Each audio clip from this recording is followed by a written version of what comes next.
We'd like to start with a story about a 16-year-old girl. It's 1977. At midnight, the young girl and her family drive out of their hometown of Vientiane, the capital of Laos in Southeast Asia. They drive for about an hour until there are no houses in sight. Eventually, their dad pulls over in a field where there is a man there waiting for them. The dad says two things, goodbye and good luck, and then drives off, leaving the young girl, her elder sister, partner and 6-year-old son to follow the man into the night. They follow the man across derelict fields. Every step they take is filled with fear. These fields are littered with unexploded bombs, remnants of 9 years of war. At any moment, they could disturb a bomb. They risk being caught by armed men patrolling the area. To avoid being seen, they walk in complete darkness. The family carry one thing, a basket containing a pair of shoes. It's unusually heavy, and the young girl struggles to carry it. Suddenly, the man tells them to get down. They see the silhouettes of 2 armed men patrolling only meters away. They lay on the ground trembling, praying not to be seen. They hear the heavy footsteps fade, and when it's safe to go, they journey on. They approach a riverbank. Another man appears. He's come to help the family cross the Mekong River. This is the border where Laos meets Thailand. Both sides of the border are heavily guarded by armed men.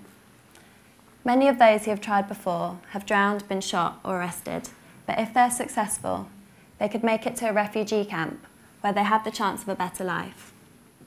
The young girl's sister pays the boatman with money she's sewn into the seams of her clothes.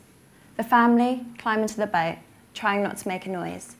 As they make their way across, they feel water seeping in. With one bucket, they each take it in turns to scoop the water out. But they've never been so terrified. None of them can swim. Eventually, they make their way across. They climb out of the boat and up into a busy road, where they flag down a tuk-tuk. It takes them towards the refugee camp. All of a sudden, the tuk-tuk stops. A police officer inspects the family. He spots the young girl and her nephew and asks why there are children travelling so late at night. But it's too late. He knows they're not from here. The family are put in prison. They manage to contact a distant relative in Thailand, who bails them out and helps them to the refugee camp. The young girl and her family spent 6 months in the camp, along with thousands of others trying to escape the consequences of the Vietnam War. The people of Laos also fled due to concerns over new regimes to Laos following its civil war. Inside the camp, the young girl discovers dressmaking lessons. With only the clothes they've arrived in, she wants to learn how to make clothes for her family so they don't have to feel inadequate anymore. In their makeshift home, she gets out the basket of shoes she carried here. She peels back the soles of the shoes, uncovering jewellery. One of the pieces is a necklace given to her by her father, and she decides to sell it to pay for the dressmaking lessons. This story has had a massive influence on us because the young girl is actually our mum. Without the help of others, our mum and her family wouldn't have made it out of water in Laos. Complete strangers risked their lives so that they could have the chance of a better life. Our mum saw the greater purpose in selling her jewellery, and because of her, my sister and I started our own label. Within the first year, it took off, but neither of us felt fulfilled by what we were achieving because we knew we could stand for more. The most powerful source of purpose comes when you know you're doing something that really matters.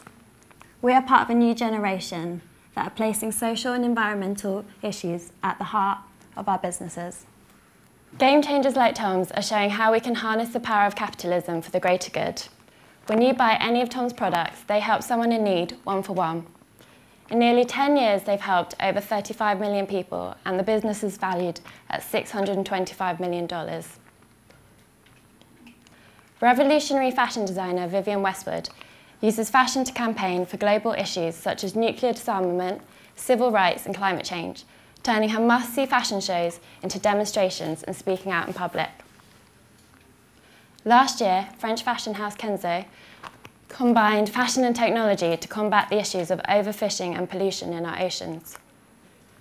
They created a fashion collection printed with the slogan, "No fish, no nothing," to help fund the operations of the Blue Marine Foundation. They also built an interactive digital aquarium in store that populates with fish on every purchase. So we decided to use our brand to tackle the issues that had affected our mum and the country she was forced to flee. The Vietnam War and Laos Civil War made Laos the most heavily bombed country per capita in history. This issue has not been widely reported, and Laos is still suffering the consequences today. This animation shows all the US bombing missions that took place across Laos between 1965 and 1973. The red dots are cluster bombs, or cluster munitions. These are released and explode all over large areas of land.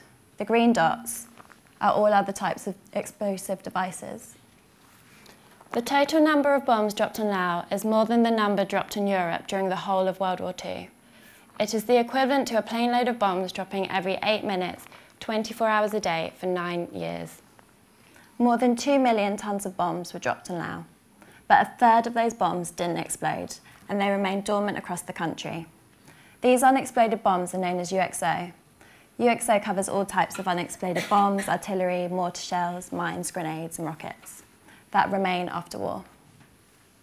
This year marks 40 years since the end of the Vietnam War, but since it ended, a further 20,000 people have been killed or injured due to the remaining UXO. It is our mission to help clear Laos of UXO. This mission underpins our entire business. That's why we decided to partner with MAG, the Mines Advisory Group, an incredible humanitarian organisation who are working to tackle the UXO problem in Laos and other countries around the world. These ladies are part of an all-female team, one of the several clearance teams we help to support. By integrating purpose into our businesses, we can give people the power to change lives with their purchases. A recent survey found that more and more people would rather do good by purchasing from socially responsible companies than give to charity. This survey also found that 55% of online consumers would actually pay more for products from companies committed to a positive purpose. Another study found that 71% of global consumers would actually help to promote brands with a good cause behind them. So it's no surprise that 84% of our millennial generation actually consider it their duty to make the world a better place through what they do and who they work for. The point is, society is changing. People are making purpose-driven decisions, and if businesses don't catch up, they could get left behind. Our mum sold her jewellery for a greater purpose, and now my sister and I are doing the same. The true value of a brand is in its impact in the world. It's never too early or late to integrate a social or environmental mission into your business. Our mission came to light 18 months into launching and has fueled us more than ever. So we're doing this our way, the fun and sexy way, because that's what brings happiness to our lives, fulfillment to our work, and is what fashion means to us. The most iconic brands of the future will be those driving the most meaningful change. We're shifting from Forbes 500 to Game Changers 500, a new list profiling the world's top purpose-driven organisations. Game Changers are leading the way forwards. This is our personal mantra. If you put profit first, you get capitalism. If you put fashion first, you create a work of art. And if you put purpose first, you change the world. So whether it's problems that have affected you and your family, or wider global issues, explore the world around you. There's a lot worth fighting for. Right, so it's not often you get to speak at a TEDx event, so we'd like to welcome our mum up so we can say thank you.